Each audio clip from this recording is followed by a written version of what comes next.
কালি মুখ্যমন্ত্ৰীয়ে কৈছে যে আমি এককালীন সাহায্য হিচাপত 15,000 টকা দিম। মই ভাবো যে এই 15,000 টকাটো একেবাৰে ন্যূনতম। যদি তেখেতে সঁচাকৈ গণতন্ত্ৰত জনগণৰ সমস্যা উপলব্ধি কৰে তেতিয়াহ'লে 15,000 টকা দিয়াটো মানুহৰ প্ৰতি অপমান হৈছে। মই অসমৰ মুখ্যমন্ত্ৰীক বাৰম্বাৰ কৈ আছো যে মুখ্যমন্ত্ৰী ডাঙৰীয়া আমাৰ প্ৰতিটো বানপীড়িত পৰিয়ালৰ কাৰণে 10 লাখ টকাৰ এককালীন ক্ষতিপূৰণ দিয়ক। এইখন ছবি মই অসমৰ মুখ্যমন্ত্ৰীৰ হৃদয়ত আঁকি ল'বৰ কাৰণে অনুৰোধ জনাইছোঁ। মই দেখিছোঁ যে অসমৰ মুখ্যমন্ত্ৰীয়ে বানপীড়িতৰ লগত খুব ভদ্ৰভাৱে কথা পাতিছে, বানপীড়িতৰ লগত মজিয়াতে বহি লৈ কথা পাতিছে।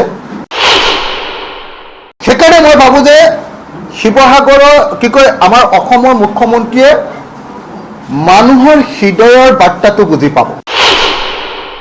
কালি মুখ্যমন্ত্ৰীয়ে কৈছে যে আমি এককালীন সাহায্য হিচাপত 15,000 টকা দিম। মই ভাবোঁ যে এই 15,000 টকাটো একেবাৰে ন্যূনতম।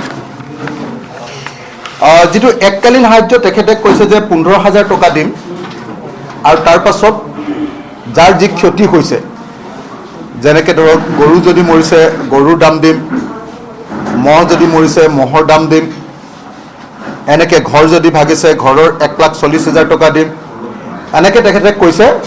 কিন্তু মই আপোনালোকক এখন ফটো দেখুৱাব খুজিছোঁ। আজি মই আপোনালোকক এখন ফটো দেখুৱাব খুজিছোঁ যে একচুৱেলি মানুহৰ অৱস্থা কেনেকুৱা হৈছে। একচুৱেলি মানুহৰ অৱস্থা কেনেকুৱা হৈছে আপোনালোকে চাওক। মই অসমৰ মুখ্যমন্ত্ৰীক এখন ফটো দেখুৱাইছোঁ। অসমৰ মুখ্যমন্ত্ৰী ডাঙৰীয়া আপুনি এইখন ফটো চাওক। অসমৰ এটা মিডল ক্লাছ ফেমিলিৰ, এটা মধ্যবিত্ত পৰিয়ালৰ ড্ৰয়িং ৰুমৰ এখন ফটো। এই ফটোখনেই হ'ল প্ৰতিটো বানপীড়িত পৰিয়ালৰ প্ৰকৃত ফটো। মই আপোনালোকক এই ফটোখন এইকাৰণে দেখুৱাইছোঁ, এই ফটোখন মই অকণমান কৈ দিছোঁ। এই ফটোখনত এই বিচনাখন কমপ্লিটলি বোকাৰে পোত খাই গৈছে। ইয়াৰ টেবুলখন, ইয়াৰ ওপৰৰ আইনাখন ক'ৰবাত গুচি গ'ল। এইটো তেওঁলোকৰ ঘৰত থকা গডৰেজ বা আলমিৰা। গডৰেজ কোম্পানীৰ লয় কাৰণে মানুহে গডৰেজ বুলিয়ে কয়।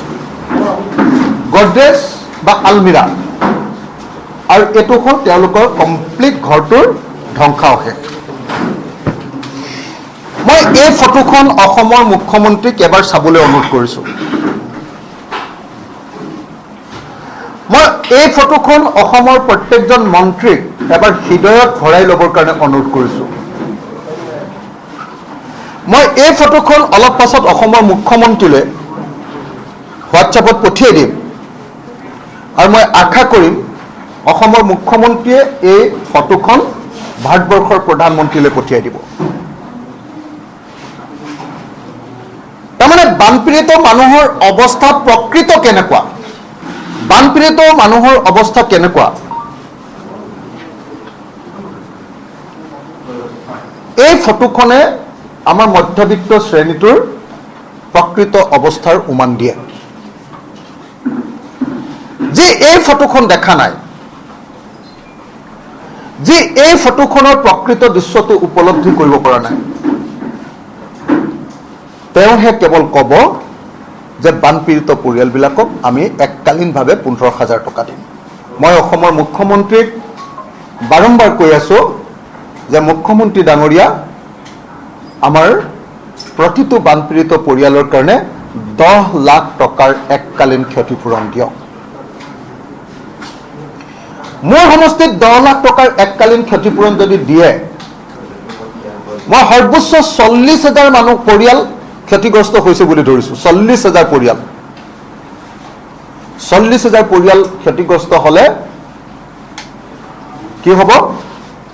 4,000 কোটি টকা মোৰ সমষ্টিত লাগিব। 4,000 কোটি টকা। মই ভাবোঁ যে ভাৰত চৰকাৰ আৰু অসম চৰকাৰৰ কাৰণে এটা সমষ্টিৰ 40,000 পৰিয়ালৰ কাৰণে 4,000 কোটি টকাটো তেনেই সামান্য টকা। তেনেকৈ নাজিৰা সমষ্টিত মানুহবিলাকৰ অৱস্থা আমাতকৈ বেয়া। তাতো যিমান পৰিয়ালৰ ক্ষতিগ্ৰস্ত হৈছে সকলোকে 10 লাখ টকাকৈ। চৰাইদেউ সমষ্টিৰ মানুহবিলাকৰ তেনেকুৱা বেয়া, 10 লাখ টকাকৈ। মৰিয়নি সমষ্টিৰ মানুহবিলাকৰ এনেকুৱা অৱস্থা, 10 লাখ টকাকৈ। যিমান সমষ্টি আছে মই নামবিলাক ক'লে থাকি যাব। চৰাইদেউ জিলা, শিৱসাগৰ জিলা আৰু যোৰহাট জিলাৰ প্ৰত্যেকটো ক্ষতিগ্ৰস্ত পৰিয়ালক প্ৰকৃত ছবিখনে হ'ল এইখন। আৰু এইখন ছবি মই অসমৰ মুখ্যমন্ত্ৰীৰ হৃদয়ত আঁকি ল'বৰ কাৰণে অনুৰোধ জনাইছোঁ। মই দেখিছোঁ যে অসমৰ মুখ্যমন্ত্ৰীয়ে বানপীড়িতৰ লগত খুব ভদ্ৰভাৱে কথা পাতিছে। বানপীড়িতৰ লগত মজিয়াতে বহি লৈ কথা পাতিছে। সেইকাৰণে মই ভাবোঁ যে শিৱসাগৰৰ আমাৰ অসমৰ মুখ্যমন্ত্ৰীয়ে মানুহৰ হৃদয়ৰ বাৰ্তাটো বুজি পাব।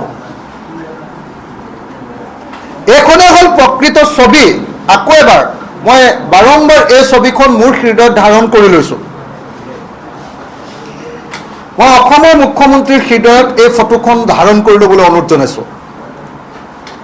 দাদা, এই ফটোখন মই অসমৰ মুখ্যমন্ত্ৰীৰ হৃদয়ত ধাৰণ কৰি ল'বলৈ অনুৰোধ জনাইছোঁ। যদি তেখেত প্ৰকৃততে মানুহ, যদি তেখেত এজন হৃদয়বান মানুহ, যদি সঁচাকৈ তেখেত এজন প্ৰজাবৎসল ৰজা, ৰজা বুলি ক'ব নাপায়, মানে মই বস্তুটো বুজাবৰ কাৰণে কৈছোঁ, যদি তেখেতে সঁচাকৈ গণতন্ত্ৰত জনগণৰ সমস্যা উপলব্ধি কৰে, তেতিয়াহ'লে 15,000 টকা দিয়াটো মানুহৰ প্ৰতি অপমান হৈছে। 15,000 টকাৰ এককালীন সাহায্য দিয়াটো মানুহৰ প্ৰতি অপমান হৈছে। সেইকাৰণে মই প্ৰত্যেকটো পৰিয়ালক 10 লাখ টকাকৈ এককালীন ক্ষতিপূৰণ দিবৰ কাৰণে মুখ্যমন্ত্ৰীক অনুৰোধ জনাইছোঁ। তদুপৰি যিবিলাক গৰু মৰিছে, গছ গছনি মৰিছে, তাৰ নিজস্ব এটা ক্ষতিপূৰণ থাকে, সেইটো NDRFৰ পৰা আহি যাব। আমাৰ NDRF পুঁজিৰ পৰা আহি যাব। সেইটো কথা মই কোৱা নাই, সেইটো এডিশ্যনেল, সেইটো এক্সট্ৰা। কিন্তু প্ৰত্যেকটো পৰিয়ালক অতি কমেও 10 লাখ টকা এটা দিব লাগে। মই আপোনাক কৈছোঁ যে 10 লাখ টকাটো তেনেই কম টকা। মানুহৰ যি ক্ষতি হৈছে, সেই ক্ষতিত 10 লাখ টকাটো একেবাৰে কম টকা। এটা পৰিয়ালে 4টা প্ৰজন্ম মানে 100 বছৰত যিমান কষ্ট কৰি পৰিয়ালটোৰ যিমান সম্পত্তি আৰ্জন কৰিছিলে, সেই গোটেই সম্পত্তি শেষ হৈ গৈছে। গতিকে যাৰ যাৰ ভিতৰত পানী সোমাইছে, ঘৰৰ ভিতৰত, তেওঁলোকক সকলোকে 10 লাখ টকাৰ এককালীন ক্ষতিপূৰণ দিবৰ কাৰণে মই অসমৰ মুখ্যমন্ত্ৰীক অনুৰোধ জনাইছোঁ। মই গম পাইছোঁ যে অসমৰ মুখ্যমন্ত্ৰী বিপদত পৰিছে। অসমৰ মুখ্যমন্ত্ৰী পৰহি দিল্লীলৈ গৈছিলে। এইবাৰ অতি সন্তৰ্পণে, অতি মনে মনে। আগতে তেখেতে প্ৰাইম মিনিষ্টাৰে ফোন কৰিলেও আমাক টুইটাৰত জনায়। আগতে তেখেতে হোম মিনিষ্টাৰে ফোন কৰিলেও টুইটাৰত জনায়। এইবাৰ তেখেতে হোম মিনিষ্টাৰক লগ ধৰিছে, আৰু প্ৰাইম মিনিষ্টাৰক লগ পালে নে নাই মই নাজানো। কিন্তু আশ্চৰ্যকৰভাৱে অসমৰ মুখ্যমন্ত্ৰীয়ে দিল্লী যাত্ৰাটো অতি গোপনে ৰাখিছে। বোধহয় মই যিমান দূৰ গম পাইছোঁ, প্ৰধানমন্ত্ৰীয়ে তেওঁক এইবাৰ সাক্ষাতেই নিদিলে। তেখেতে গৃহমন্ত্ৰীক সাক্ষাৎ কৰিলে, আৰু বোধহয় তেখেতে গৃহমন্ত্ৰীক সাক্ষাৎ কৰি অসমৰ কাৰণে যিখিনি উলিয়াই আনিব লাগে, সেইখিনি উলিয়াই আনিব নোৱাৰিলে কাৰণে তেখেতে উপায়বিহীন হৈ অৰুণোদয় 2,500 টকালৈ বৃদ্ধি কৰিছে আমাৰ এই 4খন জিলাৰ কাৰণে।